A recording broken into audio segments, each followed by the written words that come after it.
Hello everyone, আসসালামু আলাইকুম। কেমন আছো তোমরা সবাই? আশা করি সবাই ভালো আছো। আমিও ভালো আছি আলহামদুলিল্লাহ। চলে আসলাম তোমাদের মাঝে আরও নতুন একটি ভিডিও নিয়ে। দেখতেই পাচ্ছ আমি, আমার বাবা আর আমার মা আমরা কাহারোলে যাচ্ছি। আর সাথেই তো আমার আব্বা আছেই। মূলত এই অটোটা তো আমাদেরই, তোমরা তো সবাই জানো, এর আগে ভিডিওতে বলছি। তো আমার আব্বা আর আমার আম্মা আর আমার বাবা আমি চলে আসছি কাহারোলে। ব্যাংকে আসছি টাকা তুলবো, সেজন্য টাকাটা তুলবো। মূলত আমার ফুপি আমার কাছে হেল্প চাইছে। ফুপি জমি নিচ্ছে, তো তাই আমাকে বললো, আম্মু তুমি আমাকে 80,000 টাকা দাও। তাই চলে আসছি ফুপিকে টাকা দিব সেজন্য। তো দেখতেই পাচ্ছ আমার এক ভাই ওখানে টাকাটা তুলে দিচ্ছে, কারণ আমি মোবাইল দিয়ে ভিডিও করতেছিলাম। আফ্রিদি বাবা ললিপপ খাচ্ছে, মা ওখানে দাঁড়িয়ে আছে। তো সেজন্য আমি টাকাটা বের করতে পারি নাই। তো ভাইয়াটা তুলে দিচ্ছিল, দেখতেই পাচ্ছ। এখানে এসে আবার শুনতে পারলাম একবারে 80,000 টাকা উঠবে না, 50,000-এর বেশি উঠবে না। তাই মনটা খারাপ হয়ে গেল। তো ফুপিকে দিব 80,000 টাকা, এখন 80,000 টাকা উঠতেছে না। তো বলতেছে যে পরের দিন সকালবেলা আবার তোলা যাবে। তো ফুপি তো জমি নেবে, জমিওয়ালাকে কথা দেওয়া আছে টাকা দেওয়ার জন্য। তারপর আর কি করার, কিছু করার নাই।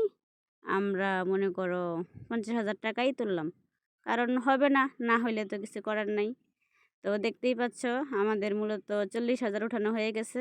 একবার 20 আর একবার 20, 40। এখন আবার দেওয়া হবে অ্যামাউন্ট 10। এই দেখতেই পাচ্ছ এবার 10 চলে আসছে। এই মূলত আমাদের টাকা হয়ে গেল 50,000। তো পরের দিন সকালে আবার আমার ছোট বোন নটঙ্কি ও নিজে একা গিয়ে 30,000 তুলে নিয়ে আনছিল, কারণ ফুপিকে দিতে হবে 80,000 টাকা, 50,000-এ হবে না।